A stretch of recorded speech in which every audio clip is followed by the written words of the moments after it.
Bonjour et bienvenue dans ce nouvel épisode du podcast Tout est déjà là, le podcast qui allie à la fois spiritualité et business. Aujourd'hui, je vais te parler d'une pratique qui me tient particulièrement à cœur, pour laquelle j'anime à la fois des formations, des retraites, mais aussi des ateliers depuis 2014 et que je pratique moi-même depuis 2010. Il s'agit de la danse du dragon et des séquences yang du yin yoga. Dans cet épisode, aujourd'hui, tu vas découvrir à la fois leur origine et pourquoi elles sont si importantes et si créatives. Tu vas découvrir pourquoi est-ce qu'elles plaisent autant, notamment la danse du dragon qui est la plus connue, mais il y en a d'autres qui méritent d'être connues. Et tu vas aussi apprendre comment te former ou comment pratiquer ces séquences en toute sécurité. À la fin de l'épisode, je vais te faire une grande annonce qui va sûrement te réjouir, mais aussi t'annoncer une réduction qui va te permettre de profiter un maximum de la danse du dragon dans ta pratique personnelle et dans ta transmission. Donc, reste jusqu'à la fin de l'épisode. C'est parti. Alors déjà, la danse du dragon, les séquences, mais qu'est-ce que c'est que ce bazar? Souvent, c'est pas très clair. On entend de plus en plus parler des séquences yang, mais en miroir, tu as peut-être déjà entendu parler de la danse du dragon, de la graine dorée. Donc, qu'est-ce que c'est que tout ça? En fait, lorsque Paul Grailey a développé le yin yoga, au début des années 2000, au bout d'un certain nombre d'années, il a eu envie d'amener un pendant yang à cette pratique très yin. Donc, le yin yoga est une pratique d'introspection, de lenteur, d'écoute, qui a une temporalité différente pour nous permettre de plonger en nous-mêmes, d'écouter le corps, d'écouter le cœur, d'écouter notre âme. C'est pour ça qu'elle plaît beaucoup, parce qu'elle permet vraiment d'étirer cet espace-temps pendant nos pratiques. Et il a fallu un petit pendant quand même pour amener du mouvement, pour aller solliciter les muscles, le cœur, tout en gardant cette méditation. Et Paul et Suzy Grailey, sa compagne, ont développé des séquences qui sont très créatives et qui sont aussi très riches, c'est-à-dire qu'ils vont nous permettre à la fois de nourrir notre yin, mais aussi de déployer notre yang en harmonie sans forcer. Tu le sais peut-être déjà, Paul Grailey est à l'origine un ashtangi, c'est-à-dire qu'il pratiquait l'ashtanga yoga.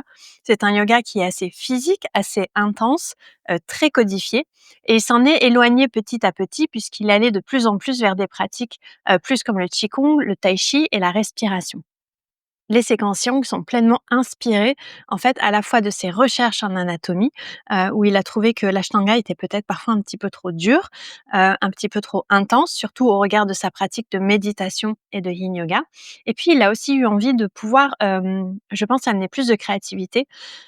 Suzy Grailey est chorégraphe et danseuse, donc elle a aussi, je pense, amené cette facette, dans ses pratiques Yang. Donc les pratiques yang sont à la fois inspirées du yoga, mais aussi du tai chi, du qigong et de l'animal flow pour les dernières. Dans les séquences yang, la plus connue en France, c'est la danse du dragon, puisque c'est la première qui est arrivée en France, avec sa petite sœur, la graine dorée. Mais il y en a 7 autres, en fait, qui sont tout aussi riches et tout aussi intéressantes, parce qu'elles sont d'intensité, de durée et de mouvements différents, et donc elles s'attaquent à toutes et tous. Si tu as déjà suivi mes modules de formation, que ce soit le 60 heures en yang yoga ou les week-ends d'immersion, tu as déjà pu voir sûrement cette polarité entre la danse du dragon et la graine dorée. La danse du dragon étant une pratique qui est assez physique, qui peut être très rythmée. En fait, on choisit soi-même la vitesse et l'intensité de cette pratique, mais en tout cas, elle est séquencée en mandala, là où la graine dorée est plus douce, plus accessible, parce que, par exemple, moins en appui sur les mains. Et donc, toutes ces séquences yang que Paul Grailey a mis en place sont aussi complémentaires les unes les autres et permettent de rendre accessible le mouvement et la conscience du souffle, ce qui amène l'état de méditation dans le mouvement, euh, aux pratiquantes et aux pratiquants. Alors, il y a souvent une erreur qui est faite, c'est de dire que la danse du dragon vient de Paul Grailey, ce qui n'est pas le cas. Paul et Suzy Grailey, en fait, ont développé des postures et des séquences de mouvements qui se suivent, qui sont très intéressantes. Et Bernie Clark, qui est une personne qui a pratiqué et étudié avec eux pendant longtemps, que tu connais sûrement si tu pratiques le yin yoga, c'est lui qui a écrit ce qu'on appelait à l'époque le Green Book, puisque la version originale en anglais est verte. Donc tout le monde l'appelait le Green Book, par rapport au Blue Book, qui est le livre de Paul Grailey, qui est tout fin.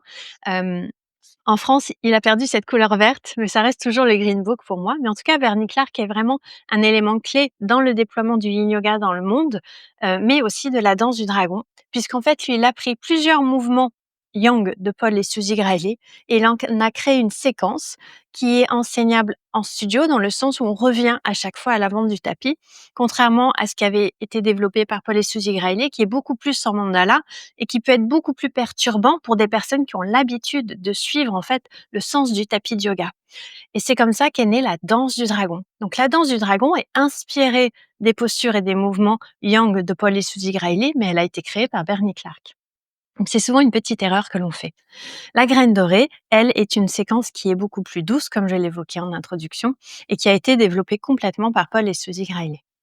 Donc après avoir développé, ces postures yang qui ont ensuite donné naissance à la danse du dragon et la graine dorée, au fil des années, au fil de ses recherches en anatomie, en physiologie et en énergétique, Paul et Suzy Grailey ont aussi développé d'autres séquences, yang, comme par exemple le moulin, comme la marche du dragon, qui sont des séquences qui sont, plus ou moins intenses, plus ou moins longues, et qui permettent en fait de mettre un élément yang dans nos pratiques, c'est-à-dire d'aller solliciter la peau, le cœur et les muscles davantage par rapport au yin yoga où les muscles sont plus, j'ai envie de dire sollicités de façon passive, mais en fait ils sont quand même assez, impliqués puisqu'ils sont en étirement ou en compression. Mais en tout cas voilà, ces pratiques-là permettent d'amener du mouvement. Ce sont donc des séquences qui sont assez récentes et qui sont complètement liées à la pratique, du yin yoga et à la famille du yin yoga, vraiment dans cette lignée-là. Voilà, ça t'en dit un petit peu plus déjà sur l'histoire de ces séquences et leurs origines. Je ne sais pas si Paul et Suzy Grailey en développeront d'autres, mais en tout cas, il y en a certaines qui sont assez récentes, et qui sont très, très intéressantes. Alors la question que souvent je me pose et que je pose aux personnes qui viennent à mes pratiques ou autres, c'est pourquoi est-ce que la danse du dragon ou la graine dorée ou, la parade animale vous plaisent autant? Et la réponse est souvent la même, c'est qu'il y a cet état de méditation du yin yoga dans ces pratiques yang. C'est-à-dire qu'on se rend compte qu'en étant en mouvement, qu'en étant en écoute du souffle et dans la répétition des mouvements, on va induire cet état de méditation profonde. La danse du dragon, par exemple, elle est créée progressivement. On va commencer à l'avant du tapis, on va faire ce qu'on appelle un demi-mandala. Donc ça, c'est des choses qu'on éclaircit pendant les week-ends de formation. Je vais pas rentrer dans les détails techniques dans cet épisode de podcast, c'est pas son sujet, mais en tout cas, voilà, on va faire un demi-mandala, c'est-à-dire un cercle autour du tapis avec une posture, puis on va rajouter une ou deux, puis une ou deux, puis une ou deux, jusqu'à avoir la séquence complète. Ce qui fait que le feu se construit graduellement au niveau du corps, que le corps se réveille progressivement et surtout que le mental et la conscience ont le temps de s'adapter à ces mouvements et à cette séquence pour pouvoir pleinement la pratiquer en lâchant prise. C'est là que la méditation, dans le mouvement rentre en cause. En général, la danse du dragon en elle-même, dans un atelier ou un cours, dure, entre 40 et 45 minutes. Et il y a un élément de préparation en amont qu'on appelle l'envol du dragon et puis ensuite il y a une partie secondaire qui s'appelle le yin de la danse du dragon, qui n'est pas du yin yoga, qui est un élément qui permet de ralentir pour aller à la terre en shavasana. Puisque comme vous le savez et l'objectif de toutes nos pratiques de yoga, c'est quand même d'aller dans le shavasana et de pouvoir faire cette expérience d'un état de conscience modifié, avec un corps relâché qui a été sollicité, pour pouvoir vivre pleinement cette posture de Shavasana. Donc elles plaisent énormément ces pratiques parce qu'elles sont créatives, parce qu'elles sortent du cadre également. On n'est plus dans la lignée, même si aujourd'hui en 2025 il y a de plus en plus de séquences qui se font en mandala. C'est vrai que ce sont des séquences quand même qui sont assez originales et dont on ne retrouve pas l'essence dans d'autres pratiques. La seule lignée proche de la danse du dragon, enfin en tout cas des pratiques yang du yin yoga que j'ai pu retrouver, c'est le prana flow. J'ai suivi à peu près 500 heures d'ateliers avec Shivaré et ses assistantes seniors. Et en fait, c'est vrai que c'est une pratique qui est entre le yin yoga et les pratiques yang du yin yoga, qui permettent à la fois d'être dans le mouvement et dans l'écoute, qui permettent de construire graduellement une séquence, de prendre le temps de respirer dans les postures. C'est quelque chose qui me manquait dans certaines lignées où on allait trop vite et où j'avais pas cette possibilité de faire l'expérience de la posture et de mon corps et de mon cœur et de ma conscience dans cette posture parce que ça s'enchaînait un peu vite.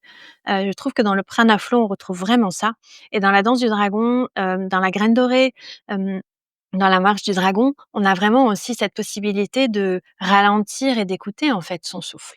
Elles sont complètement adaptives, c'est-à-dire qu'une danse du dragon, elle peut durer 45 minutes, mais elle peut aussi durer 20 minutes, selon le temps que l'on a, selon comment on souhaite l'aborder et surtout, elles sont, comme le yin yoga, complètement, intégrables à ton univers. C'est-à-dire que pour moi, en tout cas, telles que je les ai prises en 2010 quand je les ai pratiquées et puis au fur et à mesure quand j'ai découvert chaque séquence, on peut tout à fait y mettre sa personnalité, donc sa pédagogie et son enseignement dans chacune de ces séquences.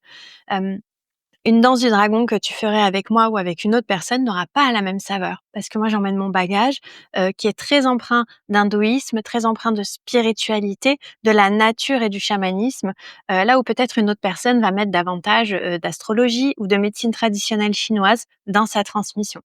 Et c'est ce qui est aussi pour moi très intéressant, c'est que ça nous permet de ne pas être dans une reproduction, mais bien dans une incarnation avant de pratiquer et donc de transmettre.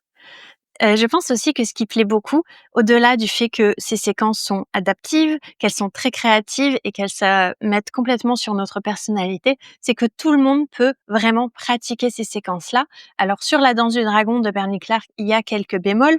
Par exemple, des personnes qui ont des capsulites ou des problèmes de lombalgie, les femmes enceintes également. Je recommande pas du tout de suivre cette séquence-là de la danse du dragon. Mais en revanche, il y a d'autres séquences, comme la graine dorée, qui sont parfaitement accessibles à ces personnes-là.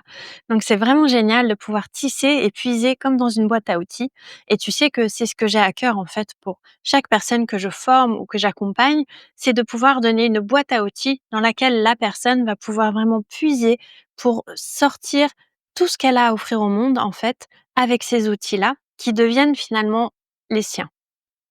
Même s'il y a toujours une dimension qui est très importante pour moi, qui est de respecter les lignées, de citer d'où viennent, les pratiques et de les citer correctement également. J'ai pu faire un atelier de danse du dragon qui n'en était pas un. On voit aussi dans les formations les marqueurs, en fait, de la danse du dragon, les marqueurs de la graine dorée et on va voir là cet été les marqueurs des autres séquences. Donc c'est important aussi de clarifier le discours pour que tes pratiquantes et toi-même puissiez vraiment avoir une expérience pleine, de cette pratique qui est magnifique. Alors maintenant, comment pratiquer et comment se former à la danse du dragon? Ce qui est très intéressant, c'est que moi, quand j'ai débuté, à l'époque, il y avait déjà très peu de personnes qui enseignaient en France en 2010. Moi, j'ai surtout plongé dans la danse du dragon quand je suis allée voir Bernie Clark en 2016, où il nous a vraiment transmis la graine dorée et la danse du dragon, avec sa pédagogie pendant la formation de 60 heures en yin yoga. C'était génial. Mais entre 2010 et 2016, comme je suis très curieuse, en fait, j'ai pu il avait mis à l'époque des vidéos à disposition sur internet, donc j'avais pu aller, sur cette plateforme de pratique de yoga qui s'appelait My Yoga Online à l'époque. Je crois qu'aujourd'hui c'est gaia.com. Hem, voilà, où il proposait ces séquences-là. Je les ai pratiquées, repratiquées, codifiées. Je me les suis aussi, appropriées dans le sens, j'y ai mis ma patte comme je te l'évoquais tout à l'heure. C'est-à-dire que pendant 2 ans, j'ai vraiment pratiqué pour moi tel que.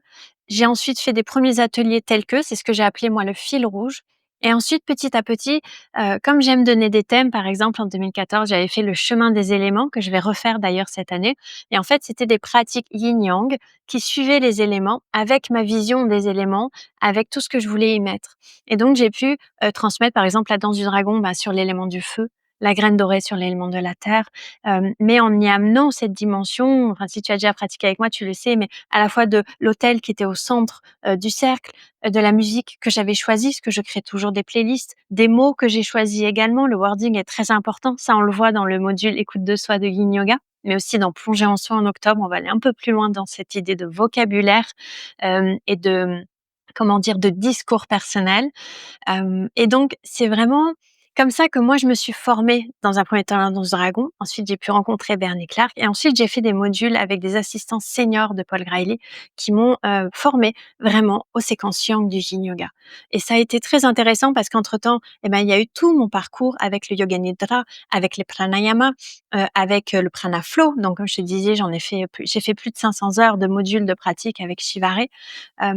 Et tout ça, ça s'est nourri en fait et ça m'a permis de créer des séquences aussi, de les tisser les unes dans les autres ou au contraire d'en prendre une et de l'étirer avec tout un fil logique, qui fait que mes pratiquants adorent ces séquences et adorent aussi mes ateliers et mes formations en danse du dragon. Donc pour te pratiquer déjà, ce que je te recommanderais, c'est d'appuyer sur des vidéos et donc c'est pour ça aussi que j'en ai fait moi-même en français que tu peux retrouver sur ma plateforme Podia. Et reste bien jusqu'à la fin de l'épisode parce que j'ai une petite surprise pour toi. Mais voilà, sur cette plateforme, tu peux retrouver la danse du dragon, tu peux retrouver la graine dorée pas encore les autres séquences puisque cette année, en juillet, je lance le 60 heures Yang Yoga, qui est une évolution en fait de la formation que je proposais en 30 heures Danse du Dragon, Graines dorées et les séquences exclusives Evol Yoga sur ces 2 séquences. Et ben, elle a évolué en 60 heures cet été où il y a toutes les séquences Yang du Yin Yoga, également 2 nouvelles séquences exclusives Evolve Yoga et où on apprend à la fois à les pratiquer, à les comprendre, où bien évidemment je te partage beaucoup de philosophie et de spiritualité autour de ces pratiques par rapport à mon angle à moi et à mon expérience et mon expertise. Et tu apprends aussi à créer tes séquences petit à petit. C'est un premier jet pour mettre un pas dans la création des séquences au niveau de la danse du dragon. Donc je te conseillerais voilà, de t'appuyer sur des vidéos pour pouvoir répéter en fait et t'approprier. Moi, les formations que j'ai développées, donc il y en a 2. Il y a la formation du module 15 heures, en fait, qui est sur 3 jours, comme je vais faire à Strasbourg, là, du 11 au 13 avril, où en fait, on va décortiquer la danse du dragon et la graine dorée sur 2 journées. On va vraiment se faire plaisir. C'est un moment que j'aime beaucoup parce que c'est souvent très bon enfant, avec une super ambiance et surtout, je pousse pas mal à travailler en binôme et cetera. Donc il y a vraiment cette notion de cercle et cette notion de partage qui est très forte. Je la propose également en ligne fin mai, du 30 mai au 1er juin. Donc là, c'est 100% en ligne, en live et puis, le 60 heures en juillet et en fait, chacun va se compléter. Le week-end de 15 heures prépare aux 60 heures ou peut se faire tout seul si tu es uniquement intéressé dans ta pratique par la danse du dragon et la graine dorée. Et puis le 60 heures là vient, exploser et te donner, t'ouvrir plein de petites portes en fait pour pouvoir ensuite aller plus loin. Et je vais également proposer assez rapidement derrière des modules de j'ai pas envie de dire de perfectionnement parce qu'en fait, l'idée c'est pas, d'avoir la perfection, mais des modules qui vont te permettre d'aller davantage vers des créations de séquences, de Danse du Dragon, de Graines dorées, d'Animal Parade, en fait, avec ta patte et avec les postures que tu pratiques. Parce que selon que tu viennes justement de l'Ashtanga, du Jivamukti, du Hatha Yoga, du Yin Yoga, tu vas pas leur donner, les mêmes saveurs et tu vas pas placer les mêmes postures dans tes séquences. Donc c'est pour ça que je trouve aujourd'hui, que c'est très intéressant de pouvoir te proposer ça. C'est les seules formations qui existent en France, sur ces sujets-là qui sont vraiment aussi poussées parce qu'en fait, c'est les formations que j'aurais aimé avoir en 2010, quand j'ai découvert la danse du dragon et surtout en 2014 quand j'ai commencé à la transmettre dans des ateliers, puis dans mes retraites. Parce qu'en fait, j'y ai mis dedans à la fois tout ce que je voulais savoir sur la technique des séquences, tout ce que je voulais savoir sur leurs univers et puis comment, derrière, je me suis petit à petit, incarnée dans ces séquences et que je leur ai donné vie pour les transmettre. Comment créer des playlists également, c'est un sujet qu'on va aborder cet été. Donc c'est vraiment, comment dire? En conclusion, je dirais que la danse du dragon, elle plaît autant et la graine dorée, mais aussi les pratiques yang. C'est juste, je parle beaucoup de la danse du dragon parce que c'est la plus connue en France, encore une fois, et toutes les autres sont vraiment avec cette même valeur de créativité, de mouvement, de fluidité, de respiration, de connexion à soi et du coup, je trouve que elles plaisent parce que justement il y a cet univers-là et surtout quand tu les fais en cercle et quand tu les fais en groupe, il y a toute cette émulsion au niveau du groupe, cette montée d'énergie, cette montée de feu qui se fait, ou de douceur pour certaines séquences, de lenteur, de sensation de se poser, de se déposer, que le groupe amène en fait et nourrit et qui est quand même très unique et très, comment dire? Précieux. Et donc, j'ai 2 grandes nouvelles à t'annoncer en conclusion de cet épisode. La première nouvelle, c'est que si tu participes à la formation de Strasbourg, donc du 11 au 13 avril, je te propose une remise exclusive de 20 € sur ton inscription. Donc ce qui fait la formation à 280 € au lieu de 300. Et j'espère vraiment que ça va permettre à des personnes de nous rejoindre. Il reste que 2 places dans cette formation et je serais vraiment ravie qu'elles se remplissent. Donc, tu retrouveras le code qui va te permettre de bénéficier de cette promotion-là dans le descriptif de l'épisode. Ça, c'est un premier cadeau. Un deuxième cadeau que je veux te faire, c'est un bon de réduction également pour aller sur ma plateforme Podia et pour pouvoir suivre l'atelier Danse du Dragon Fil Rouge. Je crois que c'est des séquences qui aujourd'hui sont à 15 € et donc je vais te proposer une réduction que tu trouveras dans le descriptif de l'épisode pour pouvoir vraiment faire cette séquence-là pendant un mois au prix exclusif de 10 €. Et la dernière grande nouvelle que je suis super heureuse de t'annoncer, À date, les formations 60 heures sont à 950 € dans mon cursus puisque souvent, je les faisais à l'extérieur et donc quand j'ai mis ces formations, au-delà, de l'investissement pédagogique pour moi et du temps passé, je devais prendre en compte l'impression du manuel, l'inscription à Calliope puisque toutes mes formations sont certifiées Calliope. Donc Calliope, c'est un investissement de 800 € par an pour être audité et pour être validé, qui te permet toi derrière de bénéficier, si tu y as le droit, d'une prise en charge par un organisme de formation auquel tu es rattaché, le FIFPL, l'AFDAS en fonction, hors CPF. Ça prenait en compte le transport, mon hébergement, la location de la salle et mes repas également sur place. Aujourd'hui, j'ai la chance extraordinaire d'avoir mon lieu en Bretagne qui s'appelle Evolve Yoga Le Chalat, mais surtout maintenant d'avoir mes gîtes qui sont enfin ouverts. Je touche du bois parce que c'est merveilleux, c'est une nouvelle aventure qui commence. On t'en parle un petit peu dans l'épisode 50 avec Mathieu de l'ouverture de ces gîtes et on t'en reparlera, je pense, en fin d'année dans un épisode dédié sur comment on organise nos retraites et nos formations de yoga dans nos gîtes et dans mon chalat en Bretagne. Mais en tout cas, aujourd'hui, j'ai la chance de pouvoir à la fois t'héberger et t'accompagner au niveau du yoga sur place, ce qui réduit un petit peu mes frais, mais surtout ce qui m'a donné envie de te faire bénéficier d'une remise. À partir de maintenant, les formations Evolve Yoga 60 heures ne sont plus à 950 €, mais à 850 €. Voilà, et je suis très heureuse de te faire bénéficier de cette remise d'échelle parce que j'ai vraiment à cœur que les formations soient accessibles au plus grand nombre et qu'elles te permettent également de venir pratiquer en étant sereine et en sachant que c'est un investissement qui est juste pour toi. Voilà, donc du coup, n'hésite pas, à te rendre sur mon site et puis à voir. Il y a 3 modules 60 heures aujourd'hui qui existent, qui sont écoute de soi, qui est vraiment la fondation, du yin yoga. Je l'ai appelé écoute de soi parce qu'en fait, dans ce module, je t'amène vraiment à plonger en toi, à, écouter ton ressenti, à écouter le ressenti de l'autre pour transmettre, à écouter aussi ce que tu as réellement envie de faire sans te mettre de barrage. Il y a un second module qui est lancé en octobre qui s'appelle Plonger en soi, qui a été beaucoup demandé depuis 2017 où j'ai fait des formations, de yin yoga. Écoute de soi a évolué depuis 2017, mais en tout cas, à l'époque, il s'appelait les fondations, je crois, en 2017. Et donc Plonger en soi, c'est, l'extension d'écoute de soi. C'est-à-dire qu'on va pratiquer des yoga nidra, des pranayama, des mudras, des mantras. On va aller questionner notre rôle dans la transmission du yin yoga, comment aller plus loin dans la création de séquences et on va aussi aborder, des ajustements avec de nouveaux enfin pas de nouveaux, mais d'autres supports puisque dans le module écoute de soi, on voit l'usage du bolster, des blocs, des couvertures et un peu des chaises. Dans le plongée en soi, on va aller voir le comment utiliser d'autres supports auxquels on ne pense pas forcément, comme le mur, comme les sacs de sable, et également voir des variations de posture qui sont très intéressantes en les plaçant sous un autre angle que dans écoute de soi. Et puis le troisième module, 60 heures, qui est le yang du yin yoga, qui s'appelle mouvement vers soi et qui est vraiment mouvement vers soi, c'est-à-dire comment nourrir la méditation dans le mouvement. Qu'est-ce que ces séquences yang? Comment les comprendre? Comment les pratiquer? Comment les transmettre? Et comment créer tes propres séquences de danse du dragon ou de graines dorées?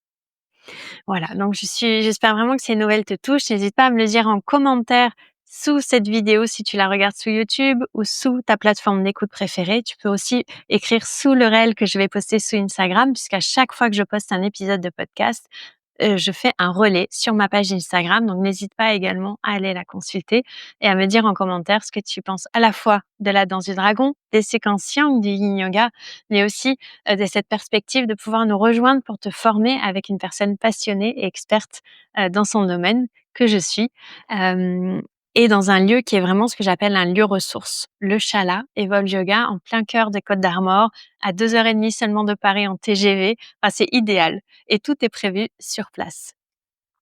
Voilà, j'espère que cet épisode déjà t'a clarifié ce qu'était la danse du dragon, la graine dorée, ce que sont les séquences yang du yin yoga. J'espère que ça t'a inspiré également pour nous rejoindre, pour te former, mais aussi peut-être pour pratiquer, parce que je propose régulièrement des retraites et des ateliers sur ce thème. On se retrouve la semaine prochaine pour un nouvel épisode. Je te souhaite une très belle semaine. À bientôt.